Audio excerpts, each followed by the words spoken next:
இதுமாரியே நான் கேட்டதே கிடையாது. நான் ஃபஸ்ட் டைம் இது தான் கேட்குறேன். அது ஐசக் பாஸ்டர் மூலிமா நான் கேட்குறேன்.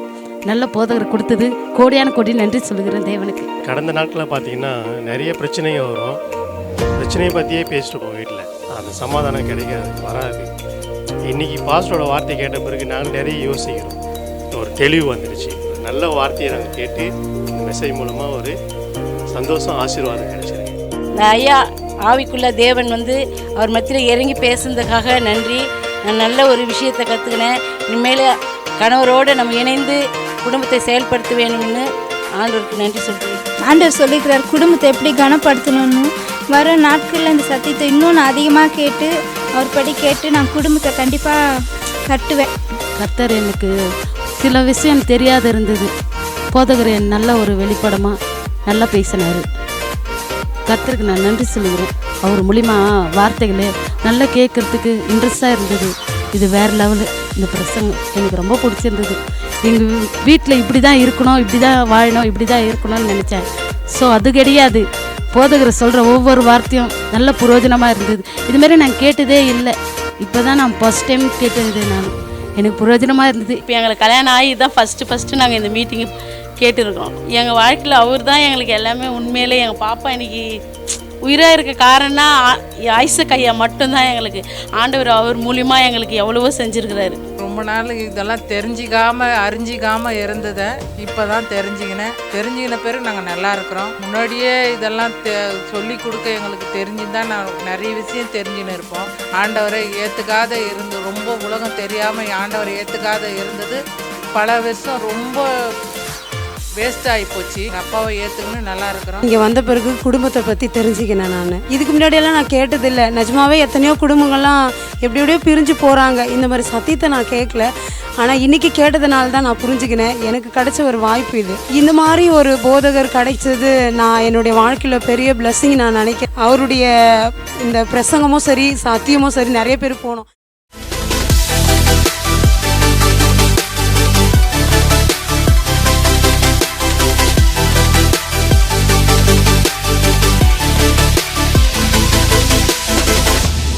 கர்த்தருடைய வார்த்தைக்கு நாம் செல்வோம்.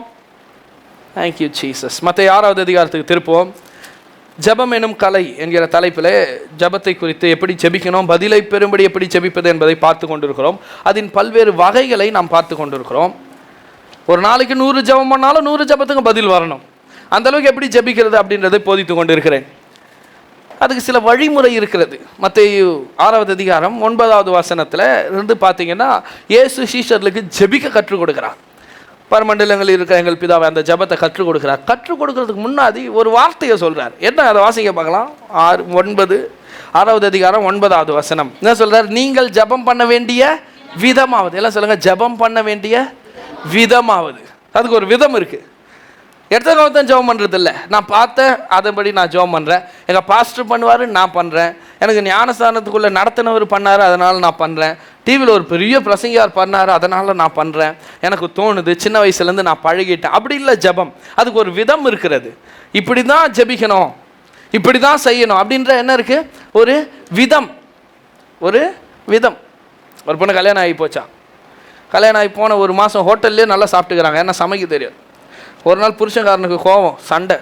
என்னடி ஹோட்டலில் சாப்பிட்றதுக்கு அவனை கல்யாணம் பண்ணி வந்தேன், வாய்க்கு ருசியாக சமைச்சு கொடுக்க மாட்டியா? அது சொல்ல, நீ வேலைக்கு போயிட்டு வா, நான் சமைச்சு வைக்கிறேன். எந்த தைரியம்னா அம்மா இருக்காங்களே, பண்ணிக்கலாம். அவன் வேலைக்கு போனோடனே அம்மாவுக்கு ஃபோன் அடிச்சு, அம்மா எனக்கு ஏதாவது செய்யணுமா இருந்தாலும் உயிரை வாங்குறாரு. நீ ஒன்றும் கவலைப்படாத, அம்மா நான் இருக்க உனக்கு சொல்லித்தரேன். என்ன பண்ணலாமா? சிம்பிளாக ஏதாவது சொல்லு. சிம்பிளானா தக்காளி சட்னி வைக்கலாம், அது ரொம்ப சிம்பிளாக இருக்கும். அதில் கொஞ்சம் முட்டை போட்டு ஒரு முட்டை குழம்பு போல் என்ன பண்ணிவிடு வச்சுடுண்ணா. சரிம்மா, ஓகே, நீ சொல்லு, நான் செய்கிறேன். அம்மா அங்கேருந்து என்ன பண்ணுறாங்க, காலில் பேசுகிறாங்க ஃபோனில். அடுப்பு ஆன் பண்ணியா, தவா வச்சியா, தக்காளி போட்டாச்சு, முட்டை போட்டாச்சு, எல்லாம் போட்டாச்சு. இப்போ அம்மா சொன்னாங்களே, கொஞ்சம் கையில் எடுத்து டேஸ்ட்டு பாரு. எதம்மா கையில் எடுக்கிறது? குழம்ப தான் கையில் எடுத்து சொல்கிற, குழம்பெல்லாம் எதுவுமே இல்லையே. என்னடி சொல்கிற? இல்லை, நான் சொன்னதெல்லாம் போட்டோமா, அப்புறம் ஏன் குழம்பு இல்லை? ஃபோட்டோ எடுத்து அனுப்புனா அவங்க அம்மாவே ஷாக் ஆகிட்டாங்களா. என்னன்னா, தக்காளி போட்டுனா முழு தக்காளி அப்படியே போட்டுருக்கு, முட்டையை போட்டுனா முழு முட்டையை அப்படியே போட்டுருக்கு, வெங்காயத்தை போட்டுன்னா ரம்யா பார்க்குது. நான் என்ன மாதிரி முழு வெங்காயத்தை அப்படியே உள்ளே போட்டு தக்காளி சட்னி அதை கூட செய்யறதுக்கு என்ன இருக்கு ஒரு விதம். நான் சாப்பாடை பற்றி பேசலை, நான் பிரசங்கத்துக்கு உதாரணம் எடுத்திருக்கேன். நீங்கள் உடனே தக்காளி சட்னி உங்கள் வீட்டில் கடைசியாக சாப்பிட்ட அந்த மோசமான தக்காளி சட்னி உங்களுக்கு ஞாபகம் வரக்கூடாது. ஆமேன். அப்படியே ரொம்ப டீப்பாக அதுக்குள்ளே போயிடாதீங்க. சரி, கவனிங்க. ஒரு விதம் இருக்குது. என்ன இருக்குது? ஒரு விதம். இப்படி தான் செய்யணும். தக்காளி போடுன்னா அப்படியே எடுத்து போடுறது இல்லை, அதுக்கு சாப் பண்ணுறோம், அதை கட் பண்ணுறோம், அப்புறம் போடுறோம், முட்டையை அதை உடச்சி ஊற்றுறோம். ஒரு விதம். உங்களுக்கு புரிஞ்சுக்கணுன்றதுக்காக அந்த உதாரணம் நான் சொன்னேன். டக்குன்னு புரிஞ்சிடுச்சு இல்லை? ஜெபத்துக்கு அப்படி ஒரு விதம் இருக்குது. எடுத்தாக்காவது போய் நின்னுங்கன்னு சோத்திரம் 100 சோத்திரம் வரும், 1000 சோத்திரம் வரும், ஜெபம் மட்டும் வராது. அவன் அந்த சோத்திரம் தான் ஜெபம் நினச்சினுக்கிறாங்க. அது வேற, அது கர்த்தரை துதிக்கிறது. ஜெபம் வேற. ஜெபம் தான் பதிலை கொண்டு வரும். ஆமேன். அப்போ இதை கற்றுக்கணும். கடவுளை கற்றுக் கொடுத்துருக்கா. விதம்னு இருக்குது, அதை என்ன பண்ணி நீ கற்றுக்கொள் அப்படின்றாரு. கண்ணை மூடிக்கணும். நான் எவ்வளோ வருஷம் விசுவாசி தெரியுமா, எவ்வளோ நாள் நான் சர்ச்சில் இருக்கேன் தெரியுமா, எனக்கு தெரியாது அப்படிலாம் இல்லை. சரி, நீங்கள் அப்படி பண்ணலாம், ஆனால் என்ன வராது? பதில் வராது. ஏன் வரல? அதுக்கான விதம் அது இல்லை. நான் சொல்லுவேன், அடிக்கடி சொல்லுவேன் இல்லையா, பேங்க்குக்கு போனீங்கன்னா உங்கள் இஷ்டப்படி நீங்கள் காசு கேட்டு வாங்கிட்டு வர முடியாது. அங்கே ஒரு விதம் இருக்குது. நீங்கள் பணம் வித்ட்ரா பண்ணணும்னா அங்கே என்ன இருக்குது? ஒரு விதம் இருக்குது. செல்லான் எடுக்கணும், ஃபில் பண்ணணும், அதை ஒருத்தர்கிட்ட கொடுக்கணும். அவர் அதை என்ன பண்ணுவார்? எல்லாம் கரெக்டாக இருக்கான்னு பார்த்துட்டு பாஸ் பண்ணுவார். அவங்க என்ன பண்ணுவாங்க? உங்களுக்கு பணம் கொடுப்பாங்க. இது ஒரு விதம், இது ஒரு ஃபார்முலா, இது ஒரு பிரின்சிபல். ஜெபத்துக்கு சில பிரின்சிபல் இருக்குது, சர்டன் பிரின்சிபல்ஸ் இருக்குது, சில விதம் இருக்கிறது. அதை நம்ம கற்றுக்கொண்டு அதன் அடிப்படையில் ஜெபிக்கணும். அதை தான் நான் ஸ்டெப் பை ஸ்டெப்பாக சொல்கிறேன். ஸ்டெப் 1 என்ன? தேவன் யார் என்கிற ஒரு அறிவு தேவை. நான் ஜெபிக்கிற ஒருவர், நான் ஆராதிக்கிற ஒருவர், அல்லது நான் யாரை நோக்கி என் தேவையை கேட்கிறேனோ அவர் யாருன்னு முதல்ல எனக்கு தெரியணும்.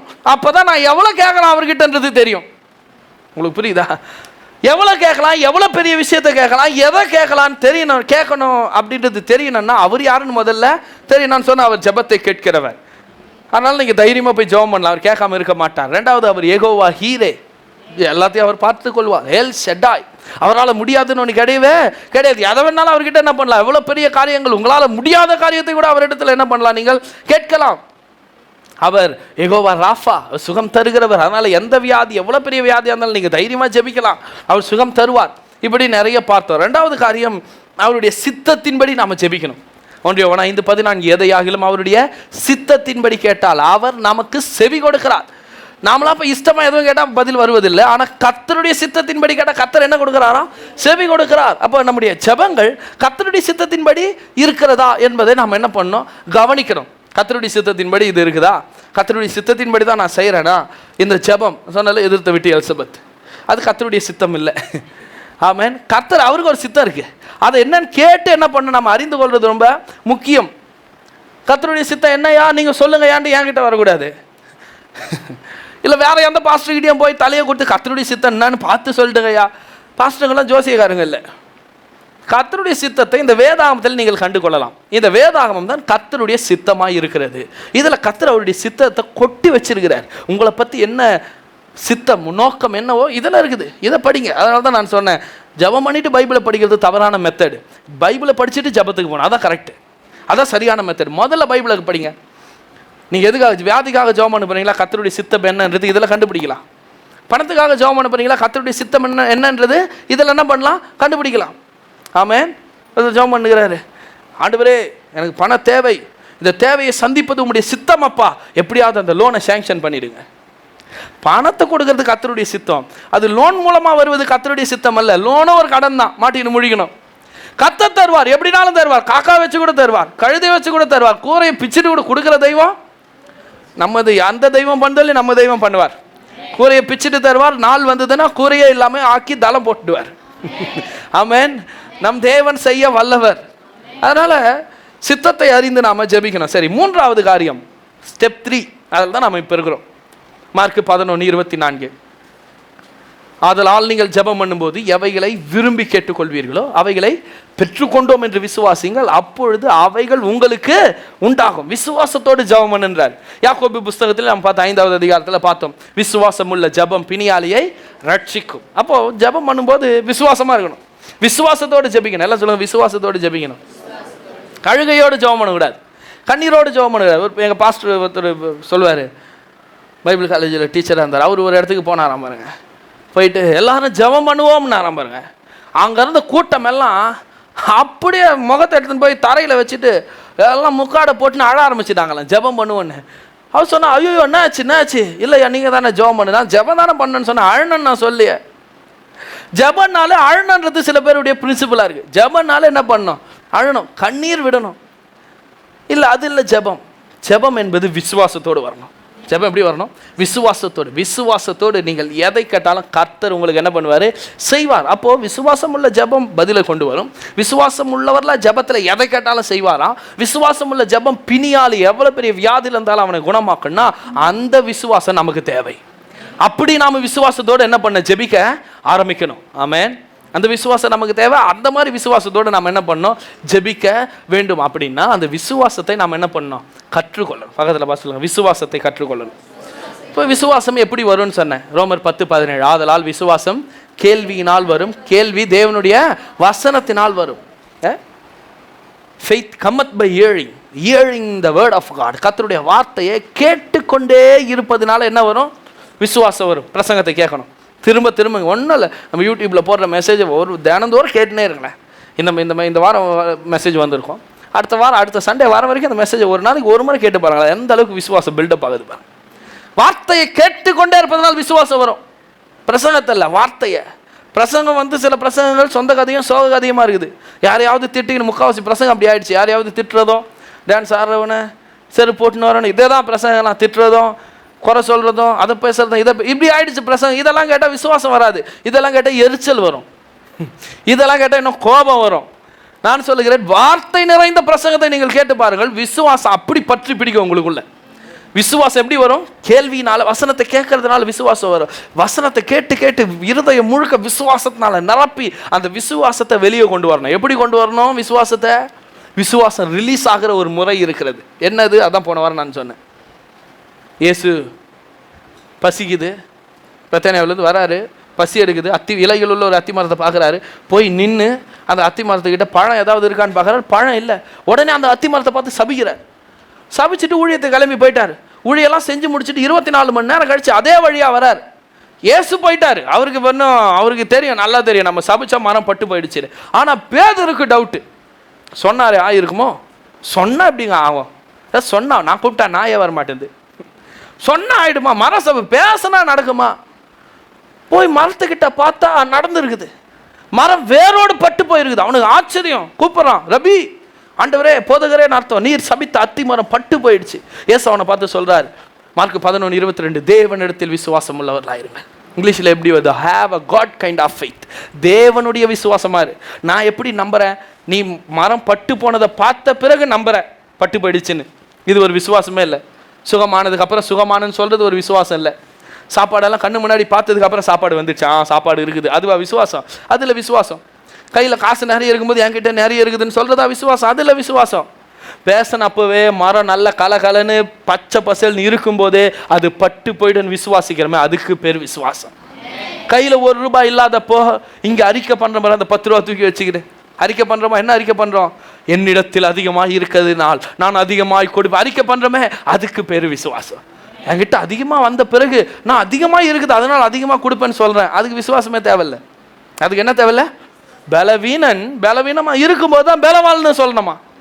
அதான் விசுவாசம். விசுவாசம் அப்படி தான் வேலை செய்யும். எது இல்லையோ அது இருக்குதுன்னு விசுவாசம் என்ன பண்ணுது?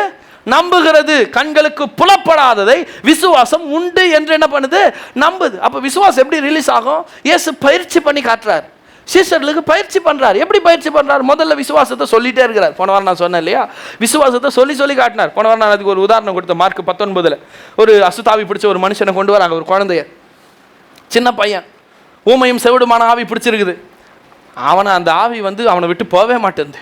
அவனை நெருப்புலையும் அதில் எதுலையும் அவனை என்ன பண்ணுது? பேச மாட்டேங்குது. ஊமையான ஆவி, எதுவும் கேட்க மாட்டேங்குது, செவிடான ஆவி. ஆனால் தீயில பிடிச்சி தள்ளிடுது. பிசாசு பண்ணுமா? பண்ணும். தீயில பிடிச்சி தள்ளுது, தண்ணியில் பிடிச்சி தள்ளுது, அவனை அலைக்கழிக்குது, அவனை நுர தள்ள வைக்குது.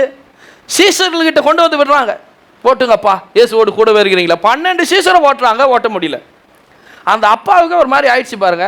அவன் இயேசுகிட்ட வந்தான், ஐயா இந்த மாதிரி பண்ணுது, சீசர்கள்கிட்ட கூப்பிட்டு வந்தேன், சீசர்களால் இந்த பிசாசு ஓட்ட முடியலன்னு. இயேசுக்கு வந்துச்சு பாருங்க கோபம். சீசரில் பார்த்து சொல்றாரு, விசுவாசம் இல்லாத சந்ததி என்றார். என்னன்னு சொல்றாரு? நீங்களாம் ஏதோ பாவம் செய்கிறீங்க போல அப்படின்னு சொல்லல, இதுக்கு தான் சொன்ன ஒழுங்கா ஜெபம் பண்ண அப்படிலாம் சொல்ல. என்ன இல்லை அவங்களுக்கு? என்ன பிரச்சனை? பிரச்சனை என்ன இங்க? என்ன பிரச்சனை? பிசாச துரத்த முடியல. இப்போ அதுக்கு என்ன தேவை? பேய் துரத்த என்ன தேவை? அவ்வளோதான். 7 நாள் உபவாசம் இரு, 7 செவ்வாய்க்கிழமை, அதெல்லாம் ஒன்றுமே இல்லை. விசுவாசம் தான் எவ்வளோ பெரிய பிசாசம் நீங்கள் துரத்தலாம். ஆமென், ஹல்லேலூயா. என் வேலையை சுலபமாக்க விரும்புகிறேன். என்கிட்ட நீங்கள் வரவே தேவையில்லை, நீங்களே துரத்தலாம். எந்த பேயாக இருந்தாலும் நீங்கள் துரத்திட்டு போயினே இருக்கலாம். அது ஒரு மேட்ரு இல்லை, விசுவாசம் உங்களுக்குள்ளே இருந்தால். பேய் ஓட்டுறதும் சாதாரண இல்லை பிரதர். பேய் ஓட்டுறதெல்லாம் சமீபத்தில் ஒரு ஃபேஸ்புக்கில் போட்டிருக்காரு. அவன் சொல்கிறாரு, நான் எங்கே போய் பேய் ஓட்டினாலும் எனக்கு ஏதாவது ஆகும். பேய் ஓட்டினா இவருக்கு ஏதாவது ஆகும். அப்படி ஆகும்னு நம்புற வரைக்கும் ஆகும். நான் கூட எனக்கு ஆரம்பத்தில் நான் ஊழியத்துக்கு வந்தப்போ எனக்கும் சில போதகர்கள் அப்படி சொன்னாங்க, பிசாசு ஓட்டுறதெல்லாம் சாதாரண இல்லை தம்பி, பிசாசு ஓட்டு வரும்போதே எதுனாலும் நடக்கும் அப்படி. நான் இதை நம்பிட்டேன் பாருங்க. அதனால் எங்கே போய் பிசாசு ஓட்டு வந்தாலும் வண்டி எடுத்தால் வண்டி பஞ்சராக இருக்கும், இல்லை வண்டி லைட் எரியாது, இந்த மாதிரிலாம் நிறைய ஆக்சிடென்ட் நடக்கும். இதெல்லாம் நடந்தது, நாய் குறுக்க வரும். அப்போ நான் ஒரு நாள் யோசித்தேன், இது தப்பாச்சே, அது எப்படி பிசாசை துரத்துனா அவன் போகணும், அது நமக்கு எப்படி அது பாதிக்கும்? அப்படி பாதிக்கக்கூடாது. நான் தேவனுடைய பிள்ளையாச்சே. நான் அன்றைக்கி முடிவு பண்ண, கர்த்தாவே நான் அதெல்லாம் விசுவாசிக்க மாட்டேன், இதெல்லாம் எனக்கு வேலை செய்யவே செய்யாது. நான் துரத்தன்னா அது துரத்தது தான். என்னை பார்த்து அது பயந்து ஓடணுமே தவிர என்ன என் பின்னாடி வரத்தோ எனக்கு ஏதாவது அந்த மாதிரிலாம் இருக்க முடியாது. நான் விசுவாசிக்க மாட்டேன் அதை. நான் பத்திரமா போய் பிசாசை துரத்திட்டு பத்திரமா வீடு போய் சேருவேன், அதை நான் விசுவாசிக்கிறேன். அப்படி நான் என்னுடைய விசுவாசத்தை மாற்றினேன். ஃபஸ்ட்டு வேற ஒன்று நம்பினேன், அது ஒரு விசுவாசம் தான், அது சரியில்லாத விசுவாசம். இப்போ விசுவாசத்தை மாற்றினதுக்கு அப்புறம் இப்போ எத்தனையோ பேய் ஓட்டுற, எத்தனையோ செய்வினைகள்லாம் உடையுது. ஒன்றும் இல்லை, நான் நல்லா கறி மீன் சாப்பிட்டு நல்ல பத்திரமா தான் போகிறேன் வீட்டுக்கு. ஆமென். நம்ம விசுவாசம் தான். நம்ம ஏதாவது நடக்கணும்னு நினச்சா ஏதாவது நடக்கும். அதெல்லாம் இல்லை, என்னை பார்த்தாலே பிசாசு அலறும்னு நினச்சா நம்மளை பார்த்தா பிசாசு அலறும். ஆமாம், நீங்கள் ரோட்டில் நடந்து போனாலே அலறும். ஏன்னா பிசாசுக்கு பயம், வார்த்தையின் மேலே பயம், இயேசுவின் மேலே பயம். இந்த பையன் பிசாசு பிடிச்ச பையனை இயேசுக்கிட்ட கூட்டின்னு இயேசுவை பார்த்தவொடனே அலைக்கழிக்க ஆரம்பிச்சுதான். இங்கே பிசாசு பிடித்தவங்களை கொண்டு வருவாங்க, பார்த்தவொடனே அலறும், அலைக்கழிக்க. ஏன் தெரியுமா? உள்ள இயேசுவை காண்கிறது. பிசாசு நம்மளை பார்க்கல, உள்ள இருக்கிற உங்களுக்குள்ள இருக்காரா? அது போதும், அது விசுவாசத்தா போதும். உங்களால் பிசாசுகளை என்ன பண்ண முடியும்? சுலபமாய் துரத்த முடியும். அப்போ சொல்றாரு இயேசு, விசுவாசம் இல்லாத சந்ததி, எது வரைக்கும் பொறுமையா இருப்பேன் உங்ககிட்ட? எது வரைக்கும் நான் உங்களுக்கு சொல்லி கொடுத்துட்டு இருப்பேன்? விசுவாசின்னு சொல்றேனே, ஆனாலும் எதுவும் விசுவாசிக்க மாட்டீங்களே அப்படின்னு சொல்லி ஒரு சத்தம் போட்டுட்டு பிசாசை துரத்திட்டு, அதுக்கு பிறகு மார்க் 11 எப்படி விசுவாசிக்க வேண்டும்னு செய்து காண்பிக்கிறார். நான் சொன்னேன் இல்லையா, தேரியும் பண்றாரு, ப்ராக்டிகலையும் கொடுக்குறாரு, டெமான்ஸ்ட்ரேட் பண்றாரு. லேபு கூட்டின்னு போயிட்டு சயின்ஸ் டீச்சர் சொல்லி கொடுப்பாங்க, போன வாரம் சொன்னேன் இல்லையா, அதே போல இயேசு கூட்டின்னு போய் சொல்லி கொடுக்குறார். அத்தி மரத்தை பார்த்து பேசுறாரு, பேசினோடனே மரம் என்னவாகுது? பட்டு போயிட்டு சொல்லி கொடுக்குறார். சீஷரில் பார்த்து சொல்றாரு, மரம் பட்டு போச்சுன்னு ரொம்ப ஆஹா ஓஹோன்றீங்களே, நான் சொல்றேன் எவனாகிலும், எல்லாம் சொல்லுங்க எவனாகிலும். விசுவாசத்தின் மிகப்பெரிய ஸ்டெப்புங்க இது, விசுவாசத்தின் மிகப்பெரிய ஸ்டெப். திருப்புங்க மார்க் 11:23. மார்க் எழுதின சுவிசேஷம் 11:23. அற்புதமாக ஆரம்பிக்கும் போது எப்படி ஆரம்பிக்குது? எவனாகிலும், யாரா வேணா இருக்கலாம், எவனாகிலும் வாசிங்க, இந்த மலையை பார்த்து பெயர்ந்து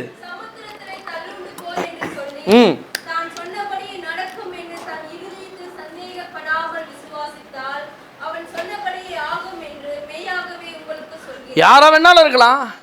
அவன் விசுவாசிப்பான்னா, அவன் என்ன சொல்றானா அதன்படி ஆகும்னு இருதயத்தை சந்தேகப்படாம விசுவாசிப்பானா அவன் சொல்றதுதான் ஆகுன்ற, அவன் சொல்வதுதான். அப்போ விசுவாசம் எப்படி ரிலீஸ் ஆகும்? பேசுவதின் மூலமாக விசுவாசம் ரிலீஸ் ஆகும். விசுவாசம் எப்படி ரிலீஸ் ஆகும்? பேசுறது மூலமாக விசுவாசம் என்னவாகுது? பேசினா ஆகுமா? பேசினா ஆகும், பேசணும், அது ரொம்ப முக்கியம். நம்ம பேசுகிறோம், ஆனால் விசுவாசமாக பேசுகிறோமான்றது ரொம்ப முக்கியம். பாருங்கள், நீங்கள் ஒரு ரெஸ்டாரண்ட்டுக்கு போகிறீங்க, நல்ல பசி, மதிய நேரத்தில் நல்ல ஒரு தலைப்பாக்கட்டி பிரியாணி அது போகிறீங்கன்னு வச்சுங்களேன், போய் அமைதியாக போயிட்டு நல்ல ஒரு இடத்த பார்த்து நல்லா உக்காந்துட்டு அமைதியாக கையை கட்டின்னு வரவனையும் போகிறவனையும் பார்த்துட்டு இருந்தால் உங்களுக்கு ஏதாவது வருமா? சொல்லுங்கள், ஏதாவது வருமா? எதுவும் வராது. என்ன பண்ணணும்? வெயிட்டரை கூப்பிடணும். யார்ப்பா அங்கே வாங்க, என்ன இருக்கு அவன் சொல்லுவான், அவன் ஒரு லிஸ்ட்டு போடுவான். உங்களுக்கு என்ன வேணுமோ நீங்கள் என்ன பண்ணாத ஆர்டர் பண்ணால் அது என்ன பண்ணும் உங்கள் தட்டுக்கு. நீங்கள் அமைதியாக இருந்தால் எதுவும் என்ன பண்ணாது, நடக்காது. நீங்கள் வாயை திறந்து பேசினாதான் என்ன பண்ணும் உங்களுக்கு. கரெக்டா இல்லையா? அப்படி தான் ஜபத்துலேயும். ஜபத்தில் போய் உக்காந்துக்கின்னு அமைதி அப்படியே கண்ணை முடிக்கணு சோதரம் அப்படியே சொல்லிட்டு இருந்தால் ஒன்றும் என்ன பண்ணாது, நடக்காது. உங்களுக்கு என்ன வேணும்? உங்களுக்கு பத்திமை குருடன் உட்காந்து கேட்டுட்டு இருக்கிறான், பிச்சை கேட்டுட்டு இருக்கான், ஒரே ஜனக்கூட்ட சத்தம் காதில் கேட்குது, அவன் குருடன் ஆமாம், அங்கே இருக்கிறவங்க கூப்பிட்றான், ஐயா என்ன நடக்குதுங்க? யாரோ ஒருத்தர் அவனுக்கு சொல்கிறாங்க, இயேசு நடந்து போகிறார், இயேசு நடந்து போகிறார். என்ன உடனே அவனுக்குள்ளே வந்துச்சு பாருங்க ஒரு சந்தோஷம். எழுந்து அங்கேருந்து கத்துறான், இயேசுவே தாவீதின் குமாரனே எனக்கு இறங்கும். வசனம் சொல்லுது, அங்கே இருக்கிறவர்களாம் அவனை அதட்டு, வாய மூடு, நீ இயேசுவை கூப்பிட்ற, பிச்சைக்கார பையன், நீ வந்து இயேசுவை கூப்பிட்ற, அதட்டுறாங்க. அவன் என்ன பண்ணிட்டான் தெரியுமா? அமைதியா இல்லை. நல்லா கவனிங்க, நீங்கள் ஜெபிக்கிறீர்கள், உங்க ஜெபத்துக்கு பதில் வரல, பிரச்சனை இன்னும் அதிகமாகுதுன்னா அமைதியாயிடக்கூடாது, ஜெபத்தின் சத்தம் ஓங்கணும். அவன் என்ன பண்ணிட்டான்? அதற்றவங்களை விட இன்னும் அதிக சத்தமாக கூப்பிடுறான். இயேசு தனியா போல, இயேசுவை சுத்தி ஜனக்கூட்டம். ஜனக்கூட்டத்தினால தான் இவனே, யார் போகிறது, ஒருத்தர் நடந்து போயிருந்தா இவனை கேட்டிருக்குமா? கேட்டிருக்காது. ஒரே கூட்டம் கட கடன்னு. அரசியல் இன்னைக்கு உங்களுக்கு தெரியுமா, கேம்பெயினிங் வந்திருப்பாங்க, கேன்வாஷிங் வராங்களே, ஓட்டு கேட்டு வராங்களே, எவ்வளோ கூட்டம் வருது, வந்தாலே தெரியும் எப்படி இருக்கு. அப்படிதான் இருந்தது அன்னைக்கு. இயேசு ஓட்டு கேட்டு போல, அவர் நன்மை செய்கிறவராய் போனார். முன்னாடியும் பின்னாடியும் ஒரே ஜன கூட்டம். அவங்கெல்லாம் எல்லாருமே அம்மாமா பிரச்சனை எடுத்துட்டு இயேசு கிட்ட வரான். அதுவே பெரிய சத்தம். அந்த மனிதர்களுடைய சத்தத்தை காட்டிலும், இங்க அதட்டினவர்களுடைய சத்தத்தை காட்டிலும், இந்த குருடனுடைய சத்தம் இன்னும் ஓங்குது. இன்னும் கூப்பிடுறான், இயேசுவே தாவீதின் குமாரனே எனக்கு இறங்கும். இயேசு என்ன பண்ணிட்டார்? நின்றுட்டாருங்க. ஜெபம் அப்படி இருக்கணும். போற இயேசுவை நிற்க வைக்கிறதா இருக்கணும். எனக்கு தெரியாது, எனக்கு இது நடக்கணும். இன்னைக்கு ஜெபம் பண்ணுங்க, நடக்கலையா மறுபடியும் நாளைக்கு போய் ஜெபம் பண்ணுங்க, நடக்கலையா நாளைக்கு ஜெபம் பண்ணுங்க. இன்னும் அதே வைராக்கியத்தோட, அதே விசுவாசத்தோட, இன்னும் சத்தத்தோட ஜெபிக்கணும். நேற்று ஜெபம் பண்ண ஒன்றும் நடக்கலைன்னு மறுநாள் சத்தம் கம்மியாயிடக்கூடாது, விசுவாசம் டவுன் ஆகிடக்கூடாது. எத்தனை பேர் இருக்கிறீங்க? போன இயேசுவை பிடிச்சி நிற்க வச்சுச்சுங்க. அவன் ஜெபம், அதான் அவனுடைய ஜெபம். கடவுளை நோக்கி பண்ணுறதெல்லாம் ஜெபம். நிற்க வச்சிடுச்சு. இப்போ அவன் கூப்பிட்றான், சொல்கிறான், எழுந்துரு, உன்னை அழைக்கிறார். சொன்ன உடனே எழுந்தாம பாருங்க, மேலே இருந்த பெட்ஷீட்டை தூக்கி போட்டு எழுந்துக்கிறான். ஏன்னா அந்த காலத்தில் இருந்த பிச்சைக்காரர்கள், குஷ்டரோகிகள் எல்லாருக்கும் யூத சமுதாயத்தில் ஒரு அழுக்கு பெட்ஷீட்டை கொடுத்துருப்பாங்க. அந்த பெட்ஷீட்டை போட்டு இருந்தால் அவன் முடியாதவன், யாசகம் வாங்குறவன் அர்த்தம். இவன் என்ன நினச்சான்னு தெரில. நான் நினைக்கிறேன் இவனுக்குள்ள விசுவாசம் வந்துருக்குது. ஏசு கிட்ட போயிட்டான்னா நான் இனி பிச்சை எடுக்க தேவையில்லை. அதனால் துண்டை தூக்கி அடிக்கிறான் பாருங்க. தூக்கி அடிச்சுட்டு எழுந்து வரான். எழுந்து வந்த உடனே எப்படி வந்திருப்பான்? கண்ணு தெரியாதவன் நேராக வந்திருப்பானா, தடவிட்டு வந்திருப்பானா? தடுமாறி தடவிட்டு வரான். இப்போ இயேசுக்கு தெரியுமா இல்லையா அவனுக்கு என்ன பிரச்சனைன்னு? தெரியும் தானே. ஆனால் இயேசு அவனை பார்த்து கேட்குறாரு, நான் உனக்கு என்ன செய்யணும்? தடவிட்டு வரான். அவனுக்கு தெரியுது கண்ணு தெரியலன்றது தெரியுது, எல்லாருக்குமே தெரியுது. யாராவது கை தாங்களா கூட கூட்டிகிட்டு வந்திருக்கலாம். நல்லா தெரியுது கண்ணு தெரியலன்னு. இயேசு வந்து பார்வை அடைவாயாகன்னு சொல்லியிருக்கலாம். இயேசு சொல்லலை, நான் உனக்கு என்ன பண்ணணும்னு கேட்குறாரு. நல்லா கவனிங்க. இதுதான் ஜெபம். நீங்கள் என்ன கேட்குறீங்களோ அதுதான் அவர் செய்ய போகிறார். வேற ஒன்றுமே கிடையாது ஜெபம். நீங்கள் போய் உட்காந்து அப்பான்னு அழுதுருந்தீங்கன்னா அவரால் ஒன்றுமே பண்ண முடியாது. ஹலோ, உங்களுக்கு என்ன நடக்கணுமோ நீங்கள் அதை அவர்கிட்ட என்ன பண்ணணும்? சொல்லணும். நான் உனக்கு என்ன செய்ய? ஏன் ஏசு அப்படி கேட்குறாரு தெரியுமா? சிலர் இருக்கிறாங்க, நான் கூட அவங்க ஜெபம் பண்ணிக்கிறேன், ஹாஸ்பிட்டலுக்கு கூட போய் ஜெபம் பண்ணிக்கிறேன். நிறைய பேருக்கு வயிற்றில் பெரிய பிரச்சனை இருக்கும், கட்டி ஏதாவது இருக்கும். நம்ம போய் சரி எதுக்கு ஜெபம் பண்ணலான்னு கேட்டால், கட்டி சரியாகணும் அப்படின்னா முடிஞ்சது இல்லை, அது சொல்ல மாட்டாங்க. ஏன்னா அவங்களுக்கு ஒரு நம்பிக்கை இதெல்லாம் சரியாகாதுன்னு. அவங்க சொல்லுவாங்க, வலி இல்லாமல் இருக்கணும். இப்போ அதுக்கு மட்டும்தான் ஜெபம் பண்ண முடியும், அதில் மட்டும்தான் சுகம் கிடைக்கும். வலி இல்லாமல் இருக்கும், ஆனால் உள்ள என்ன இருக்கும்? உங்களுக்கு புரியுதா நான் சொல்ல வர்றது? மனிதர்கள் அப்படி. நீங்கள் எப்படி இருக்கீங்கன்னு யோசித்து பாருங்கள். கடன் பிரச்சனை இருக்கும், கடனே வாழ்க்கையில் இருக்கக்கூடாதுன்னு ஜெபம் பண்ணலாம். ஆனால் நாளைக்கு ஒரு 1000 ரூபாய் கட்டணும், லோன்காரன் வருவான் திங்கக்கிழமை, அது மட்டும் கிடைச்சா போதும், ஆண்டவரே சோத்திரம்பா. அப்போ அந்த 1000 ரூபாய் கிடைக்கும். ஆனால் கடன் வாழ்க்கையை விட்டு என்ன பண்ணாது? நான் சொல்ல வர்றது உங்களுக்கு புரியுதா? கர்த்தர் பெரியவருங்க. அவர்கிட்ட போய் நீங்கள் கர்த்தர் என்னமோ பஞ்சத்தில் இருக்கிற மாதிரி நீங்கள் நாளைக்கு வரைக்கும் ஒரு தேவையை சந்திச்சா போதும்லாம் கேட்க தேவையில்ல.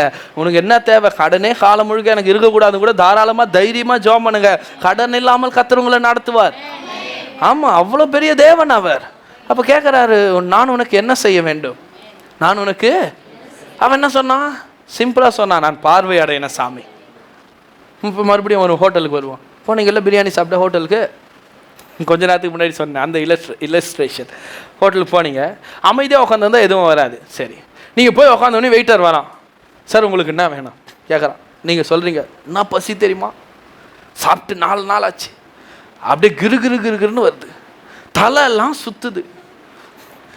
இப்படி உங்கள் பிரச்சனையை சொன்னீங்கன்னா ஏதாவது வருமா? வராது. என்ன சொல்லணும்? என்ன வேணுமோ? மட்டன் பிரியாணி வேணுமா, 65 வேணுமா, லாலிபப் வேணுமா, கலக்கி வேணுமா, என்ன வேணும்? நீங்கள் சொன்னால் கலக்கி எடுத்துகிட்டு வந்து வைப்பான். நீங்கள் கேட்கறது தான் கிடைக்கும். நீங்கள் அங்கே பிரச்சனையை சொன்னால் எதுவும் என்ன பண்ணாது. ஜபத்தில் போய் என்ன பண்ணுற நிறைய நேரத்தில், ஆண்டவரே நீங்கள் பார்த்தீங்களா வேணா பேசினான்னு. உங்களுக்கு தெரியுமா? அவருக்கு எல்லாம் தெரியும். அவருக்கு தெரியுங்க. பக்கத்து வீட்டுக்காரன் என்ன பேசினான்னு தெரியும், அதுக்கு முன்னாடி நீ என்ன பேசினு தெரியும். ஹலோ, உங்க எதிரில் பேசணும் தானே உங்களுக்கு தெரியும், உங்களுக்கு பின்னாடி பேசணும் கூட அவருக்கு தெரியும். இன்னைக்கு என்ன நடந்தது, நேற்று என்ன நடந்தது, நாளைக்கு என்ன நடக்க போகுதுன்னு கூட அவருக்கு தெரியும். நீங்க புதுசா போய் கர்த்தருக்கு எழுதி எதையும் காட்ட தேவையில்லை.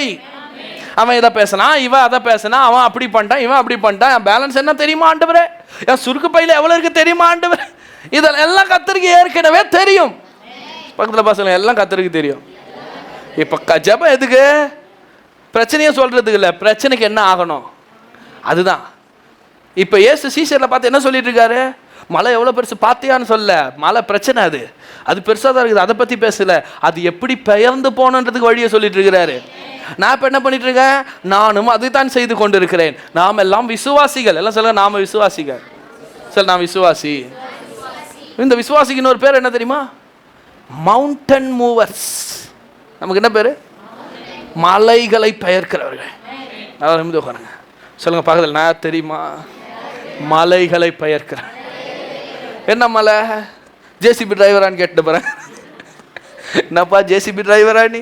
மலைகளை பெயர்க்கிறவன்னா வாழ்க்கையில் இருக்கிற பிரச்சனைகளை, போராட்டம், அதெல்லாம் ஒரு பெரிய மலை. வியாதி அது ஒரு மலை, கடன் அது ஒரு மலை, வேலை இல்லாதது அது ஒரு மலை, தரித்திரம் அது ஒரு மலை, குடும்ப பிரச்சனை அது ஒரு மலை.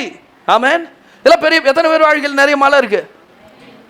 ஆமேன். இப்போ என்ன பண்ணோம், அவ்வளோ பெருசாக இருக்குது, ஒன்றும் பண்ண ஒரு கல் கூட இருக்க முடியாது. அப்படி பேசுறதுனால அது என்னவாயிடாது, போயிடாது. இப்போ நான் சொன்ன மாதிரி பிரச்சனையே பேசுறதுனால எதுவும் டேபிளுக்கு வந்துட்டு போகிறது இல்லை. இப்போ என்ன பண்ணணும், அந்த மலைக்கு என்ன ஆகணுன்றது பேசணும். ஆமாம், அந்த மலைக்கு பேசினா தானே தட்டுக்கு சாப்பாடு வருது, பேசினா தானே ஏதாவது ஒன்று வருது, பேசினா தான் வேலையும் நடக்கும். விசுவாசம் எப்படி ரிலீஸ் ஆகும், பேசுகிறதுனால ரிலீஸ் ஆகும். வாயிலிருந்து வார்த்தை வரும்போது அது விசுவாச வார்த்தையாக வரும்போது விசுவாசம் ரிலீஸ் ஆகிறது. விசுவாசம் ரிலீஸ் ஆயிடுச்சுன்னா மலை தவிடுபடியாய் மாறிவிடும். ஆமென்.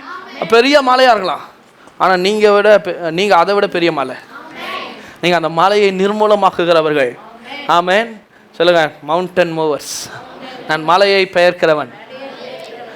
ஆமாம். இந்த செய்திக்கு அப்புறம் அடுத்த வாரத்துக்குள்ளே நிறைய மலையை பேத்து எடுத்துகிட்டு வந்து செய்தி சொல்கிறேன். இந்த மலையெல்லாம் காலி பண்ணிட்டேயானு பெரிய வழி உண்டாயிருக்கிறது. ஆமேன். மலைகளை பெயர்க்கணும், கடன்லேயே இருக்கக்கூடாது. அந்த கடன் என்ற மலையை பேத்து தள்ளணும். பெயர்க்கணும்னா நம்ம பாஷையில் பேத்து தள்ளணும். ஆமேன். வியாதின்ற மலையை பெயர்க்கணும், தரித்திரம் என்ற மலையை பெயர்க்கணும். பக்கத்து வீட்டுக்கார மலையாக இருக்கானா பேத்துடுங்க. ஆமேன். அல்லேலூயா. எப்படி? கத்தி வேணுமா, கடப்பாரை வேணும், ஒன்றும் வேணாம். விசுவாசம். விசுவாசம் கர்த்தருடைய வார்த்தை நல்ல சம்மட்டியாம். பைபிள் சொல்லுது, பைபிளே சொல்லுது, கர்த்தருடைய வசனம் நல்ல சம்மட்டி கண்மலையே என்ன பண்ணுமா, நொறுக்கும். நம்ம வார்த்தை, நம்ம வாயிலிருந்து வர வார்த்தையை நாம் பேசி பேசி பேசி தான் மலையை உண்டாக்கணுமே. இல்லை இல்லை இல்லை இல்லை இல்லைன்னு சொல்லி தான் இல்லாமையை உண்டாக்கிட்டோம். இப்போ உண்மையாகவே கையில் என்ன இல்லை, ஒன்றும் இல்லை. வீடா இதுன்னு கேட்டு வீட்டை வந்து ஒரு தரித்திரம் பிடிச்ச வீடாக மாற்றியாச்சு. பிள்ளைகளை சபிச்சு பிள்ளைகள் ஒன்றுமில்லாதமாக போயிட்டாங்க. வருமானத்தை சபிச்சு சம்பளம் வாங்கினோன்னு இதெல்லாம் ஒரு வேலையா, இதெல்லாம் ஒரு வருமானமா, இவெல்லாம் ஒரு முதலாளியா, இதெல்லாம் ஒரு கம்பெனியா, பேசி வருமானம் ஒன்றுத்துக்கும் பிரயோஜனம் இல்லாமல் போயிடுச்சு. முழுசாக வருமானத்தை என்ன பண்ண கூட முடியல, சாப்பிட கூட. நான் உங்களை சொல்ல, யாரையோ சொல்கிறேன், அப்படியே உட்காந்துன்னு. ஆமேன். இப்போ என்ன பண்ணோம், போன வாரமே சொன்னேன், அந்த கண்டெய்னரெல்லாம் ஏற்கனவே பேசி உண்டாக்கின கண்டெய்னரெல்லாம் பார்டர்லேயே நிறுத்தி செக் போஸ்ட் போட்டு இப்போ என்ன பண்ணோம், விசுவாச வார்த்தையை பேசி அந்த மலைகளை தகர்க்க வேண்டும். ஆமேன். வாசிக்கலாம் ஒரு வசனம், கொரிந்தியருக்கு திருப்போம். 2 கொரிந்தியர் 4:13. விசுவாசித்தேன். விசுவாசத்தை என்ன பண்ணுங்க, விசுவாசத்தை என்ன பண்ணும், பக்கத்தில் பசங்க விசுவாசித்தேன் ஆகையால் பேசினேன். விசுவாசித்தால் பேச வேண்டும். விசுவாசித்தா அமைதியா இருக்க கூடாது. என்ன விசுவாசிக்கிறீங்க, அதை என்ன விசுவாசிக்கிறீங்களோ அதை நீங்கள் என்ன பண்ணணும், பேச வேண்டும். அழக்கூடாது, பிரச்சனையை பார்த்து புலம்ப கூடாது. விசுவாசிக்கிறது என்ன பண்ணணும், பேசணும். எல்லாம் சொல்லுங்க, விசுவாசிக்கிறதை பேச வேண்டும். விசுவாசிக்கிறத பேசாமல் தான் எதுவுமே நடக்காது. கண்ணீர் மாறும், கவலை மாறும். நான் நல்லா இருப்பேன். சர்ச்சைக்கு எந்த விசுவாசத்தோடு வந்தீங்க, அந்த விசுவாசத்தை பேசுங்கள். நான் நல்லா இருப்பேன், ஆண்டவர்கிட்ட நான் வந்துட்டேன், இப்போ இருக்கிறத விட நான் ரொம்ப நல்லா இருப்பேன், கர்த்தர் என்னை உயர்த்துவார், என்னை மேலே கொண்டு வருவார், நான் இருக்க ஆசீர்வாதமாக இருப்பேன், மேலே மேலே நான் வந்துட்டே இருப்பேன். விசுவாசிக்கிறதை பேசுங்கள். விசுவாசிக்கிறத பேசும்போது தான் வேலை நடக்கும். கீழே வர வசனங்களை பாருங்க. 16 ஆனபடினாலே நாங்கள் சோர்ந்து போகிறதில்லை, எங்கள் புறமான மனுஷனானது அழிந்தும் உள்ளான மனுஷனானது நாளுக்கு நாள் புதிதாக்கப்படுகிறது. மேலும் காணப்படுகிறவைகளை அல்ல, காணப்படாதவைகளை நோக்கி இருக்கிற நமக்கு அதி சீக்கிரத்தில் நீங்கும் லேசான நம்முடைய உபத்திரவம் மிகவும் அதிகமான நித்திய கனமகிமையை உண்டாக்குகிறது. ஏனெனில் காணப்படுகிறவைகள் அநித்தியமானவைகள், காணப்படாதவைகளோ, பவுல் சொல்றாரு, விசுவாசிக்கிறத பேசு, எதை கண்ணில் பார்க்குறியோ அதை பேசாத. எதை கண்ணில் பார்க்குறோம்?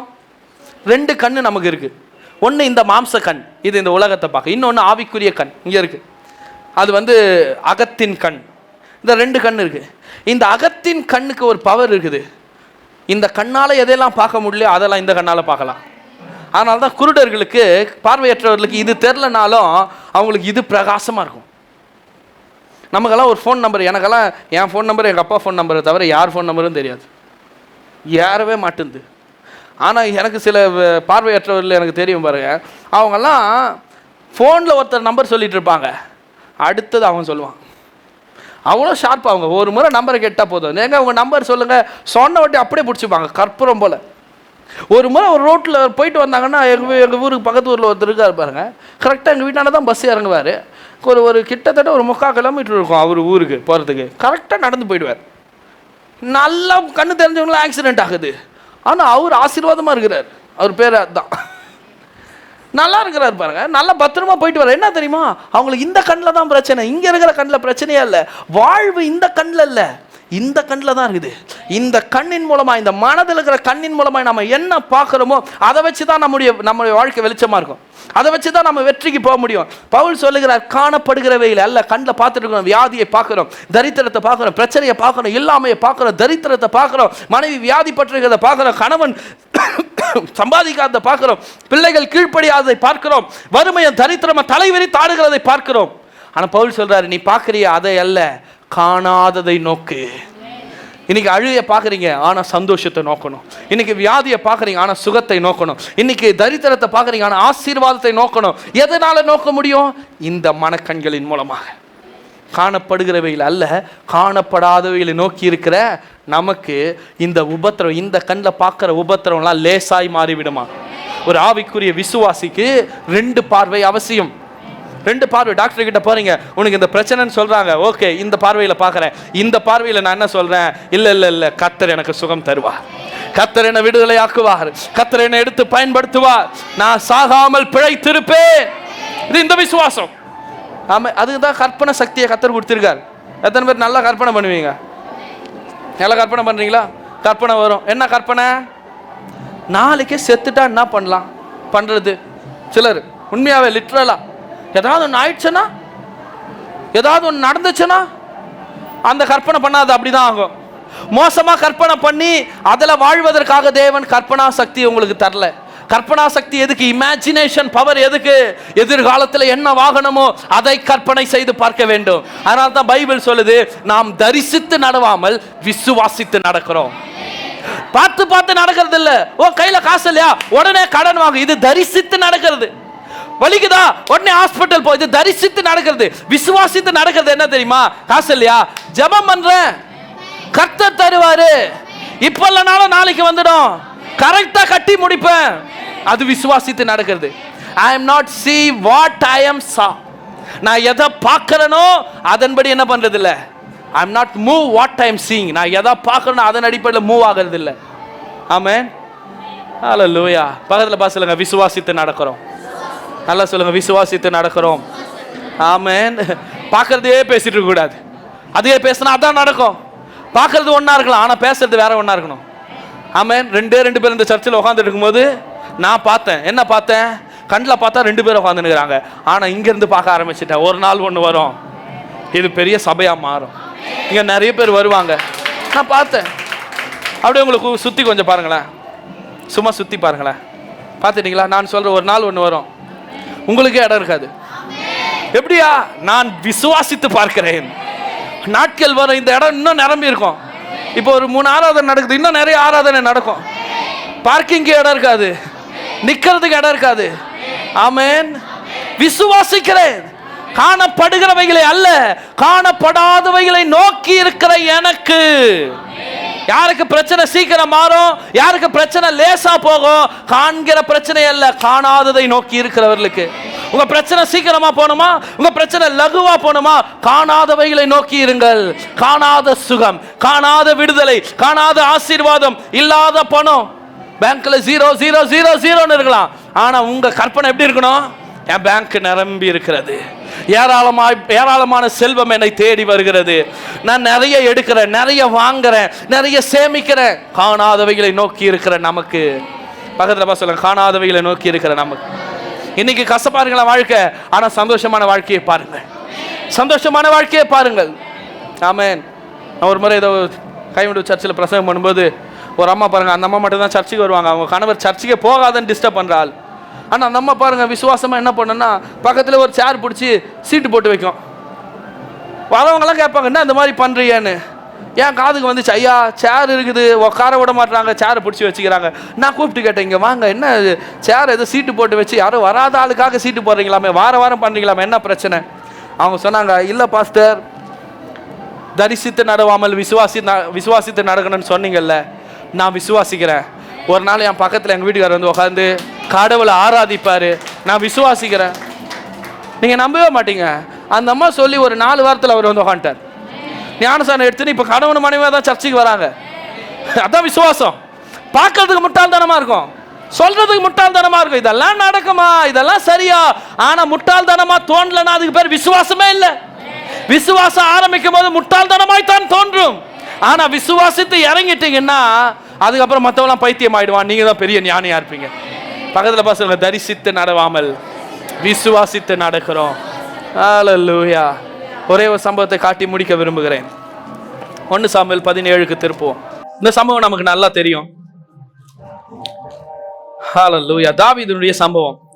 தாவீதுனால இந்த சம்பவம் தான் எல்லாருக்கும் தெரியும். அவன் கோலியாத்தை வென்றதற்கான ஒரு சம்பவம் இது. பாருங்க, தாவீதை பத்தி நமக்கு நல்லா தெரியும். கடகன்னு அப்படியே கதை போல சொல்லிடுறேன். 1 சாமுவேல் எடுத்து வச்சுங்க, 1-2 வசனங்களை மட்டும் வாசிப்போம். தாவீது ஆடு மேய்ச்சிட்டு இருக்கான். நான் பேசுறது எல்லாம் கேக்குதுல்ல? ஓகே. தாவீது ஆடு மேய்த்து கொண்டு இருக்கிறான். அப்படி ஆடு மேய்ச்சிட்டு இருக்கும்போது ஒரு நாள் அவங்க அப்பா கூப்பிடுறாரு, இங்க வா, அண்ணன்லாம் யுத்தத்துல இருக்கான், போய் அவனை பாரு. நீ போகும்போது அந்த யுத்தத்துக்கு காவலாளி போல ஒருத்தர் இருப்பான், ஜெனரல். அவனை பார்த்து சில பால்கோவெல்லாம் கொடுக்குறேன், பால் கட்டிகள்னு வருது பைபிள்ல, அதெல்லாம் கொடுக்குறேன், ஏன்னா அது சம்மந்தப்பட்டதான் அவங்க தொழில். அதை அவனுக்கு வெகுமதியா கொடுத்துட்டு, நீங்க கொடுத்தனால அவன் உள்ள விட்டுவா, நீ போய் அவங்க அண்ணன்களை என்ன பண்ணலாம் பார்த்துட்டு சுக செய்தி விசாரிச்சுட்டு வான்னு அனுப்புறாரு. இவன் போறான், அங்க ஒரு ஆள் நிக்கிறாரு, அவருக்கு ஸ்வீட்ஸ் எல்லாம் கொடுக்குறான், அவர் உள்ள விட்டுறாரு, உள்ள போறான், உள்ள போய் அண்ணன் எல்லாம் பார்த்து பேசிட்டு இருக்கிறான். இவன் பேசிட்டு இருக்கிற நேரம் கரெக்டா பாத்தீங்கன்னா பெலிஸ்தியர் வந்து இவங்களை சூழ்ந்து கொள்ளுகிறார்கள். யுத்தம் நடக்குது, இவங்களை இஸ்ரவேல் ஜனங்களை எதிர்க்கிறதுக்கு பெலிஸ்தியர் வந்து இருக்கிறாங்க. அந்த பெலிஸ்தியர்ல ஒருத்தன் மட்டும் ரொம்ப ஹைட் அண்ட் வெயிட்டா வாட்ட சாட்டமா இருக்கிறான். அவன் பேர் கோலியாத். அவன் 6 அடிக்கு மேல இருக்கானா, ரொம்ப பெரிய ஆளு, நல்ல உருவம் பெருசு. அவன் போட்டு இருக்கிற ஹெல்மெட்டு, தலைச்சீரா, அந்த மார்க்கவசம் எல்லாம் பிரம்மாண்டமா இருக்குது.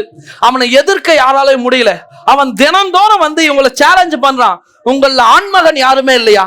எவனாவது ஒருத்தன் என்ன நோக்கி சண்டைக்கு வாங்கடா, நம்ம சண்டை போடலாம். நீங்க ஏன்டா என்ன பார்த்து பயப்படுறீங்க? நீங்க சண்டை போட்டு நீங்க ஜெயிச்சா நான் உங்களுக்கு அடிமை, நான் ஜெயிச்சா நீங்க எல்லாம் எனக்கு அடிமை அப்படின்னு சவால் விட்டுன்னு இருக்கிறான். அவனை பார்த்தே எல்லாரும் பயந்து போகிறார்கள். அவனை பார்த்தே எல்லாரும் என்ன பண்றாங்க? பயந்து போகிறார்கள். 11வது வசனம் வாசிங்க சிஸ்டர். 11 வாசிங்க. கேட்டு ஆமா, வந்து கோலியாத் வந்து பேசுறத கேட்டு சவுல் ராஜா, அவனுடைய ஆர்மி எல்லாருமே கேட்டு பயந்துடுறான். சில நேரத்தில் பிரச்சனையை பத்தி கேட்கும் போது என்ன வருது? அன்னைக்கு இஸ்ரவேல் ஜனங்களுக்கு கோலியாத் தான் பெரிய மலை, இன்னைக்கு நமக்கு கடன் ஒரு பெரிய மலை, வியாதி ஒரு பெரிய மலை. நாளைக்கு திங்கக்கிழமைனாலே சில பேருக்கு புளிய காரியம். ஐயோயோ 1000 ரூபாய் கட்டணும் லோனு, பெட்ரோலுக்கு என்ன பண்ணும், அதை என்ன பண்ணும், இதை என்ன பண்ணும், கேட்டாலே பயம் வருதா? கோலியாத் இருக்கான்னு அர்த்தம், பெரிய மலை இருக்குன்னு அர்த்தம். பயப்படாதீங்க, இன்னைக்கு அதை ஜெயிக்கிறது தான் வழியை சொல்லிட்டு இருக்கேன். ஆமென். பயப்படவே கூடாது. ஆனா இவங்க என்ன பண்றாங்க? பயந்து என்ன பண்றாங்க? நடுங்குகிறார்கள். 16வது வசனம் பாருங்க. அந்த பெலிஸ்தன் காலையிலும் மாலையிலும் 40 நாள் வந்து வந்து, பிரச்சனை எப்படி வருது? ஒரே முறை வந்துட்டு போயிட்டுதா? வந்து வந்து எல்லாம் சொல்லுங்க, வந்து வந்து நிக்குது. நேத்து ஒண்ணு இன்னைக்கு ஒரு அம்மா சொல்லு, தினுசா வருதுயா, புதுசா வருது. ஆனா என்ன பண்ணும்? பிரச்சனை வருதுன்னு பேசிட்டு இருக்க கூடாது. அதுக்கு என்ன பண்ணணும்ன்றதான் இந்த சப்ஜெக்டே. ஒவ்வொரு முறை ஒவ்வொரு பிரச்சனை, புது பிரச்சனை தினந்தோறும் வந்து நிக்கிறான். ஒரு நாள் 2 நாள் இல்ல, ஒரு வேளை இல்ல, காலையில வரான், மாலையில வரான், வந்து அந்த வார்த்தைகளை சொல்லி நோகடிக்கிறான். தாவீது போன நேரம் அவன் வந்து நின்று அவன் கத்தனா பாருங்க. எல்லாம் பயந்து ஓடுறாங்க. இவனுக்கு மட்டும் சுருன்னு ஏறுது கோபம். இவனுக்கு மட்டும் பொத்துட்டு வருது. என்னன்னா அவன் யாரு? இவன் பாக்குற பார்வையே வேற. அவங்க எல்லாம் ஏன் பயந்து ஓடினாங்க? இஸ்ரவேல் ஜனங்க, தாவீது அண்ணன் உட்பட, ராஜா உட்பட ஏன் பயந்தாங்க தெரியுமா? அவங்களும் கடவுளுடைய பிள்ளைகள் தான். ஆனா அவங்க பயந்து ஓடினாங்க. ஏன்னா அவங்க இந்த கண்ணில் பாக்குறாங்க. என்ன பாக்குறாங்க? இவ்வளவு பெரியவனாகிறானே, இவ்வளவு பெரிய கத்தி வச்சிட்டு இருக்கானே, ஹைட்டா வெயிட்டா இருக்கிறானே, அவன் அப்படி பாக்குறான். தாவீது எப்படி பாக்குறான்னா, நான் கடவுளுடைய பிள்ளை, அவன் கடவுளுடைய பிள்ளை இல்ல. நான் விருத்த சேதனம் உள்ளவன், அவன் விருத்த சேதனம் இல்லாதவன். எனக்கு ஆண்டவர் கூட உடன்படிக்கை இருக்குது, அவனுக்கு உடன்படிக்கை. அவன் எந்த கண்ணில் பாக்குறான்? இந்த கண்ணில் பாக்குறான். உங்களுக்கு விளங்குதா? எந்த கண்ணில் நீங்க பார்க்கணும்? எந்த கண்ணில் பார்க்கணும் சார்? டாக்டர் ரிப்போர்ட் எந்த கண்ணில் பார்க்கணும்? இந்த கண்ணில் பார்க்க கூடாது, இங்க இருந்து பார்க்கணும். இவ்வளவுதானே கர்த்தர் பார்த்திடுவாரு. ஆமென். உங்க பேங்க் பேலன்ஸ் எப்படி பார்க்கணும்? இந்த கண்ணில். ஐயோ இது எப்போ நிரம்பி ரொம்பி வழிஞ்சி, இந்த கண்ணில இருந்து பார்க்கணும். கர்த்தருக்கு இப்படின்றதுக்குள்ள நிரப்பிடுவாரு. ஆமென். பார்வையா மாறணும். விசுவாச பார்வை உண்டாகணும், விசுவாச பேச்சு உண்டாகணும். ஆமென். ஹல்லேலூயா. அவங்க எல்லாம் அவ்வளவு பெரிய ஆளாகிறான்னு இவன் சொல்றான், அவன் எந்த பையன்? அவன் விருத்த சேதனம் இல்லாதவன். என்ன அவன் வந்து இப்படி கத்திட்டு இருக்கிறான். நாம அவனை சண்டை போடுறான். இவன் இப்படி பேசணும்னு 4 பேர் வந்து, அப்படியா ரொம்ப சந்தோஷம்பா, நீ சண்டை போட்டு ஜெயிச்சேன்னா ராஜா என்னெல்லாம் தருவேன்னு சொல்லிக்கிறார் தெரியுமா? என்ன தருவாரு? அவர் பொண்ணிய கல்யாணம் பண்ணிக்கு தராராம், தேசத்துல பாதி சொத்தை தராராம், வருஷம் வாழ்நாள் முழுக்க வரிய கட்ட தேவையில்லையா. 3 டீம் கிட்ட திரும்ப கேட்கலாம், ராஜா என்ன செய்வாரு? திரும்ப கேட்டு நேரம் அவங்க எத்தனை போய் ராஜா விட்டாங்க. சார் சண்டைக்கு போறான்றான் சார். தாவீது பார்த்த உடனே அவன் சின்ன பையன். ராஜா பார்த்து சொல்றாரு, எப்பா கோலியாத் யார் தெரியுமா? சின்ன வயசுல இருந்தே கத்தியும் பட்டயத்தையும் ஈட்டியும் பிடிச்சால அவன். நீ ஆட்டுப்பாலை குடிப்ப, பால்கோவா செய்வ, அதை வித்துட்டு இருப்ப. அவன் அப்படி இல்ல, அவன் சின்ன வயசுல ரத்தத்தை குடிச்சு வளர்ந்துவான் அவன். இவன் என்ன சொல்றான்? ராஜாக்கு உபதேசம் பண்றான். ராஜா, நான் ஆடு மேய்ச்சிருந்தப்ப என்ன நடந்தது தெரியுமா? சிங்கம் வந்துச்சு, போட்டம்பர் ஒரு போடு காலி. கரடி வந்துச்சு, ஓங்கி அடிச்ச ராஜா நசுங்கி போச்சு. இவன் பேசின பேச்சுல ராஜா என்ன பண்ணிட்டாரு? அவருடைய யுத்த ட்ரெஸ் எல்லாம் கழட்டி குத்துட்டாரு. இருந்தா போட்டுக்கோ, நீ போ. இவன் போட்டு நடக்கிறான், தொலைன்னு இருக்குது. கழட்டி குத்துட்டா, வேணா சாமி, எனக்கு என் பாலிசி ஒண்ணு இருக்குது. என்னது? நான் ஆடு மேய்க்கிறவன், நான் பாத்துக்கிறேன். நேரம் கிளம்பிட்டான். போறான் பாருங்க. எப்படி போறான் தெரியுமா? வேகமா போய் கூழாங்கல் 5 கூழாங்கல் எடுத்து கொண்டானான். 5 கூழாங்கல். இந்த ஆடு மேய்க்கிறவங்க பாத்தீங்கன்னா அந்த காலத்துல ஒரு கவன் வச்சுட்டு இருப்பாங்க. இந்த காலத்துல சும்மா கொம்பெல்லாம் வச்சிருக்காங்க. அந்த காலத்துல கவன், உண்டிகோல் மாதிரி. எதுக்குன்னா ஏதாவது மிருகம் வந்தா தாக்குறதுக்கு. அதுதான் அவங்களுடைய ஆயுதம். இவன் வச்சுட்டு இருக்கான். அதை வச்சு காலி பண்ணிடலாம். 5 எடுத்திருக்கான். நான் நினைக்கிறேன் ஒரு கல்லை வச்சு கோலியாத்துக்கு அதையே முடிச்சிடலாம். அவனுக்கு தெரியும். மீதி 4 எதுக்கு? ஒருவேளை கோலியாத்துக்கு அண்ணன் தம்பி இருந்து, சித்தப்பா பெரியப்பா யாராவது இருந்து பின்னாடி வந்து நாங்கன்னா அவனையும் சேர்த்து முடிக்கலாம் தான். விசுவாசம் பாருங்க எவ்வளவு பெருசா அவனுக்கு. அவன் விசுவாசம் பெரியதுங்க. அவன் ஒருத்தன் இல்ல, எத்தனை பேர் வந்தாலும் முடிக்கலாம் தைரியமா போயினுக்கிறான். இவன் போய் அந்த மலையில ஏறான். அவனை இங்க வர வைக்கல, அவன் இடத்துக்கு போறான். சிங்கத்தின் குகையில சந்திக்க போறான். இவன் போனவனே கோலியாத் இவனை பார்த்து சிரிக்கிறான். ஏன்னா அவன் ரூபம் எப்படி இருந்ததா பாருங்க. 42வது வசனம். பெலிஸ்தன் சுற்றி பார்த்து தாவீதை கண்டு, அவன் இளைஞனும் சௌந்தரிய ரூபமான சிவந்த மேனியுள்ளவனுமாய் இருந்தபடியால் அவனை அசட்டை பண்ணினான். அவன் பார்க்க எப்படி இருக்கான்? ரொம்ப பாலிஷா, ரொம்ப அழகா, கத்தி கூட கையில பிடி. சில ஆட்களை பார்த்தாலே தெரியும், வெயிலே இறங்கி இருக்க மாட்டாங்க. சொல்ல போனா என் பாஷையில சொல்லணும்னா இந்த வசனத்துக்கு என்னன்னா, தாவீது கோலியாத்தின் பார்வையில் எப்படி இருந்தான்னா அமுல் பேபி போல இருந்தான். எப்படி இருந்தான்? அமுல் பேபி பார்த்துருக்கீங்களா? அமுல் ஐஸ்கிரீம் சரளக்கெல்லாம் பாத்தீங்கன்னா அந்த டப்பால, கோகுல் சாண்டல் பவுடர் டப்பால ஒரு குழந்தை உட்காந்துருங்க தெரியுமா? புசு புசு புசு புசுன்னு அமுல் பேபி. இவன் அப்படியே ஃப்ரிட்ஜிலேயே வளர்ந்த அமுல் பேபி போல இருக்கான். அவனை பார்த்த சீப்பா இடம் போட்டான். அவனை அசட்டை பண்ணினானா. கோலியாத் தாவீதை பார்த்து சொல்றான், என்ன கொம்பு எடுத்துன்னு வர? நான் நாயா என்ன அடிக்கிறதுக்கு நீ கொம்பு எடுத்துன்னு வர? நீ வா, உன் சரீரத்தை ஆகாயத்து பறவைகளுக்கு ஆகாரமா கொடுக்குறேன். பிச்சு ஆகாயத்து பறவைகளுக்கு என்னவா கொடுக்குறேன்? ஆகாரமா. இவன் சொல்றான், தாவீது சொல்றான், நீ உன் கத்தியையும் உன் ஈட்டியை நம்பி வந்திருக்கிற. நான் எப்படி வந்தேன் தெரியுமா? ராணுவங்களின் தேவனை நம்பி வந்திருக்கிறேன். நான் சும்மா வரல, நான் சாதாரணமா வரலப்பா, ராணுவங்களின் தேவன் ஒருவர் இருக்கிறாரு, அவரை நம்பி வந்திருக்கிறேன் அப்படின்னு சொல்லிட்டு அவன் பேசுறான் பாருங்க. இந்த அவன் பேசுற பேச்சுக்காக தான் இவ்வளவு பெரிய கதை எடுத்தேன். என்ன பேசுறான் பாருங்க. 45. அதற்கு தாவீது பெலிஸ்தரை நோக்கி, நீ பட்டயத்தோடும் ஈட்டியோடும் கேடகத்தோடும் என்னிடத்தில் வருகிறாய், நானும் நீ நிந்தித்த இஸ்ரவேலுடைய ராணுவங்களின் தேவனாகிய சேனைகளுடைய கர்த்தரை நாமத்தினால் இடத்தில் வருகிறேன். இன்றைய தினம் கர்த்தர் உன்னை என் கையில். என்ன பேசிட்டு இருக்கிறோம்? என்ன பிரசங்கம்? மலையை பார்த்து என்ன பண்ணணும்? பேசணும். கோலியாத்தான் தாவீதுக்கான மலை.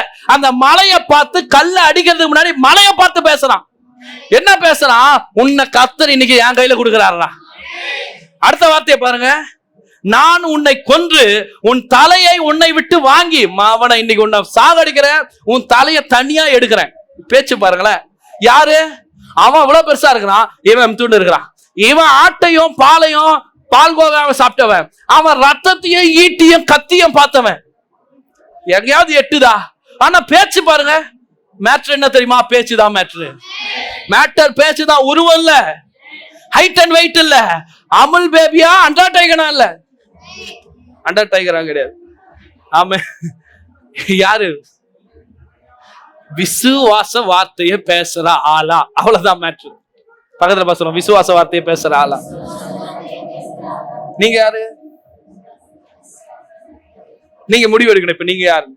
போயிட்டான் சொல்றான், உன்னை கர்த்தர் ஒப்பு கொடுப்பாரு, உன் தலைய உன்னை விட்டு வாங்குவேன், உன்னை கொல்லுவேன். அப்புறம் பாருங்க, பெலிஸ்தருடைய பாளையத்தின் பிணங்களை இன்றைய தினம் ஆகாயத்து பறவைகளுக்கு பூமியின் காட்டு மிருகங்களுக்கு கொடுப்பேன், அதனால் இஸ்ரவேலின் தேவன் ஒருவர் உண்டு என்று பூலோகத்தார் எல்லாரும். உன்னை மட்டும் இல்ல, உன்னை சேர்ந்த எல்லா டீமையும் இன்னைக்கு அடிச்சு மிருகங்களுக்கும் பறவைகளுக்கும் ஆகாரமாக நான் ட்ரீட் வைக்கிறேன். காக்கா குருவிக்கு நரி நத்தைக்கு எல்லாம் நான் ட்ரீட் வைக்கிறேன் உங்களை அப்படின்றான். சொல்லிட்டு என்ன பண்றானா, 47, கர்த்தர் பட்டயத்தினாலும் ஈட்டினாலும் ரட்சிக்கிறவர் அல்ல என்று இந்த ஜனக்கூட்டம் எல்லாம் அறிந்து கொள்ளும். யுத்தம் கர்த்தருடையது, அவர் உங்களை எங்கள் கையில் ஒப்பு கொடு. எத்தனை முறை திரும்ப திரும்ப உன்னை ஒப்பு கொடுப்பாரு, உன்னை நான் சாகடிப்பேன், உன்னை காலி பண்ணுவேன், நீ இருக்க மாட்டேன், உன்னை ஜெயிப்பேன். எத்தனை முறை பேசலாம் பாரு. இதுதான் நாம பிரச்சனையை பார்த்து பேசணும். கடனை பார்த்து பேச, நீ இருக்க மாட்ட, இந்த மாசத்தோடு நீ முடிஞ்சிருவ, நீ வாழ்க்கையில் இருக்க மாட்ட, இதான் உனக்கு கடைசி. வியாதியை பார்த்து பேசணும், இனி நீ தலை தூக்க மாட்ட, நீ எழும்ப மாட்ட. எதிரா எழும்புகிற மனிதர்களை பார்த்து பேசணும், உன் பேச்சே என் பக்கம் இருக்காது, என் தேசத்துல உன் சத்தமே கேட்காது. பேசுங்கள். ஆமென். ஹல்லேலூயா. கையில காசு இல்லாத நாளே எனக்கு இருக்காது, பணத்துக்கு நான் கஷ்டப்படுவதே இல்லை, கையேந்தி நிற்பதே இல்லை, கடன் வாங்குவதே இல்லை. பேசுங்கள், திரும்ப திரும்ப திரும்ப பேசுங்கள். ஆமென். பேசுறான். பேசிட்டு இவன் பேசிட்டே இருக்கும்போது அவன் கிட்ட வரான் பாருங்க, எடுத்து கவன்ல கல்ல வச்சு அடிக்கிறான். போய் அவன் நெத்தியில படுது. நெத்தியில பட்டா பின்னாடி தான் விழணும், ஆனால் அவன் முகம் குப்புற விழுந்தான்னு எழுதி. அப்படின்னா என்ன அர்த்தம்? நான் நினைக்கிறேன் கர்த்தர் தான் பின்மண்டியில போடா விழுடா அவன் காலுக்கு முன்னாடி அப்படின்னு சொல்லி ஒரு தட்டி தட்டி இருப்பாருன்னு நினைக்கிறேன். அப்படியே முகம் குப்புற விழுறான். என்ன பண்ணான்? எழுந்தான், வெட்டினா, தாலியை எடுத்துக்கின்னு கையில எடுத்துக்கின்னு ரோட்ல வரான். நீங்க பழைய ஹாலிவுட் படத்தெல்லாம் பார்த்துருக்கலாம், சில மூவிகள்லாம் வரும். எடுத்து எல்லாம் எங்கிருந்து வந்ததுன்னா இங்கிருந்து வந்தது. கான்செப்ட் இங்க எடுத்துட்டு வரான். எடுத்துட்டு ஊருக்குள்ள எப்படி வரான்? சின்ன பையன் கம்பீரமா வரான். ஊர் கூடிடுச்சு.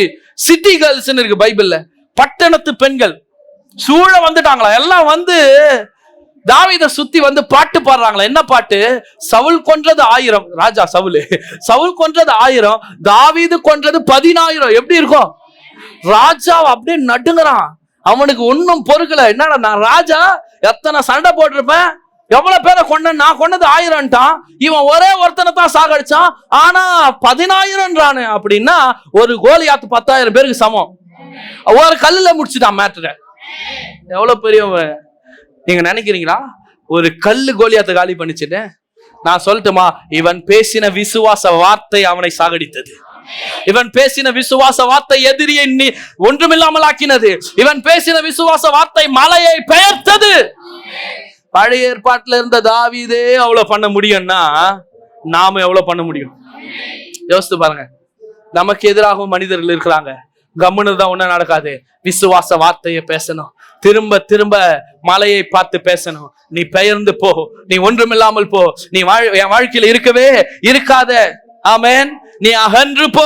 ஒவ்வொரு நாளும் பிரச்சனையை பார்த்தும் போராட்டங்களை பார்த்தும் பேச வேண்டும், வியாதியை பார்த்து பேச வேண்டும், தோல்வியை பார்த்து பேச வேண்டும். இருக்காத, என்னை விட்டு நீங்கி போ என்று பேச வேண்டும். ஆமென்.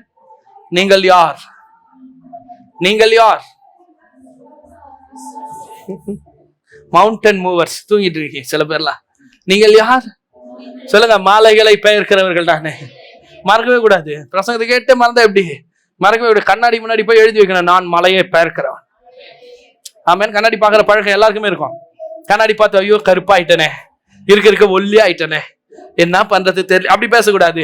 என்ன பேசணும்? நான் ஆசீர்வதிக்கப்பட்டவன், நான் ஜெயிக்கிறவன், நான் மேலே எழும்புகிறவன், நான் உயர்ந்து வருகிறவன், நான் மகா பெரியவன், நான் ஆசீர்வதிக்கப்பட்டவன், நான் தலை நிமிர்ந்து இருக்கிறவன், நான் தேவனுடைய பிள்ளை, நான் வாழ்ந்து இருக்கிறவன், நான் ஆசீர்வதிக்கப்பட்டவன்.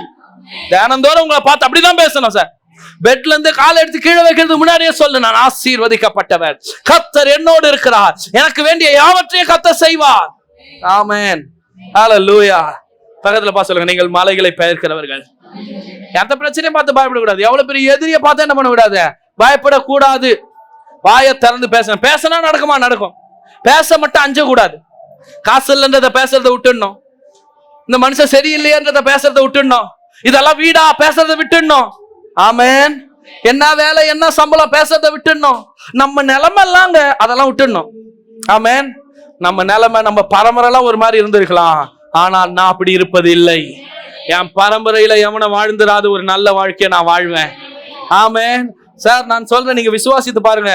உங்களை வரைக்கும் உங்களை வரைக்கும் நீங்க ஏழ்மையான குடும்பம், இவங்க கஷ்டப்படுற குடும்பம் 1008 பேர் சொல்லி இருக்கலாம். ஆனா ஒரு தீர்மானம் பண்ணுங்க, உங்களுக்கு அப்புறம் அந்த பேர் தொடர்ந்து வரக்கூடாது. தொடர்ந்து வரவே கூடாது. அவங்களுக்கு என்னப்பான்னு பேசணும். அவங்களுக்கு என்னப்பா, அவங்களுக்கு என்ன சார் குறை? எத்தனை பேர் நம்புறீங்க அப்படி மாறும்னு? ஹல்லேலூயா. பேசனா மாறிடும். அதுதான் விசுவாசம். காசா பணமா பேசுங்கள். பேசுறாங்களே எவ்வளவு பேர் ரோட்ல பேசுறான். கார் ஓட்டின்னு வரான், பஞ்சர் ஆயிடுச்சுன்னா என்ன பண்றான்? அங்கேயே நிறுத்திட்டு 8 டயரை உதைக்கிறான். அந்த டயர் கம்பெனி, MRF கம்பெனியை திட்டுறான், கார் கம்பெனியை திட்டுறான், மெக்கானிக்கை திட்டுறான், அவன் எல்லாரையும் திட்டுறான். அங்க எதுவும் மரம் இல்லைன்னா கவர்மெண்ட்டை திட்டுறான், ஒரு மரத்தை நட்டு வச்சிருந்தா என்ன இங்கன்னு. அதுக்கெல்லாம் அவன் தயங்குறதே இல்லை. தனியா அங்க காரு முன்னாடி நின்று 8 வருஷன்னு ஒரு பேனட்டை ஒரு தட்டிட்டு புலம்பின்னு இருப்பாங்க நின்னுங்கன்னு. அதுக்கெல்லாம் வெக்கப்படுறதே இல்லை. ஆனா விசுவாச வார்த்தையை பேசணும்னா வெக்கப்படுறோம். ஏன் வெக்கப்படணும்? காலியா இருக்கிற ஃப்ரிட்ஜை பார்த்து பேசுங்க, களஞ்சியங்கள் நிரம்பும். அக்கௌண்ட் புக் எடுத்து கையில வச்சுன்னு சொல்லுங்க, இயேசுவின் நாமத்தாலே அக்கௌண்ட் நிரம்பும். ஆமென். பர்ஸ் எடுத்து காலியா இருக்குது, பழைய 10 ரூபாய், அதுவும் யாரும் ஞாபகமா கொடுத்தாங்க, அதனால மாத்தாம வச்சுனுங்க, இல்லைன்னா அதுவும் காலி. அந்த பர்ஸ் எடுத்து பேசுங்க, நரம்பு இயேசுவின் நாமத்தினால நிரம்பு, நிரம்பு. விலை உயர்ந்த பணத்தினால நிரம்பு, விலை உயர்ந்த பொருட்கள்னால நிரம்புங்கள், பேசுங்கள். ஆமென். ஆமென். விற்கிறதெல்லாம் முதல்ல கழட்டு. புரியவே இல்லை. டூப்ளிகேட் கோல்டெல்லாம் கழட்டி தூக்கி போட்டு இயேசுவின் நாமத்தினால ஒரிஜினல் வரும். 22, 24 எல்லாம் எங்க வீட்டுல இயேசுவின் நாமத்தினால என்ன பண்ணும்? கிலோ கணக்குல இருக்கும். ஆமென்.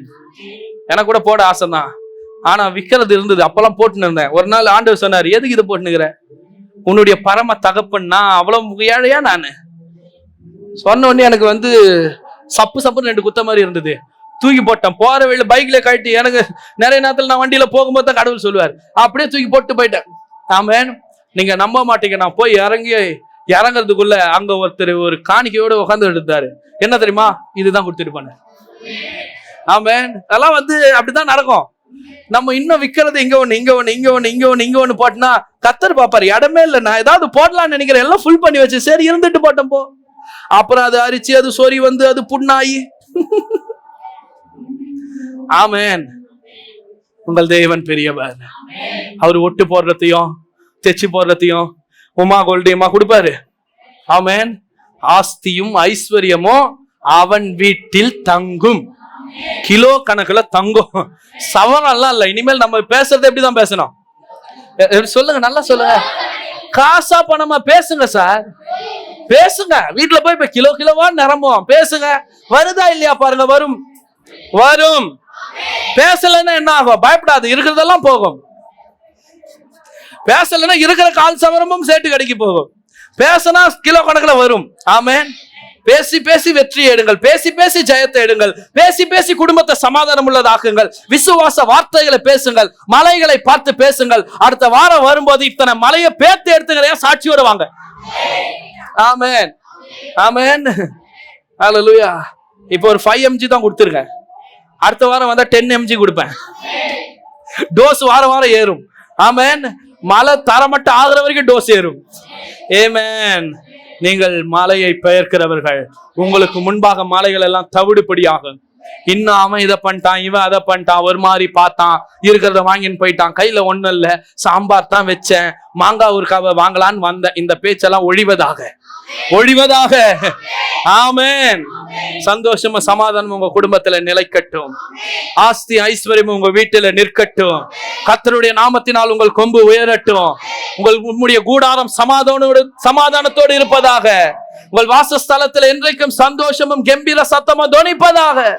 நீங்கள் வாழ்ந்திருப்பீர்களாக. ஆமென்.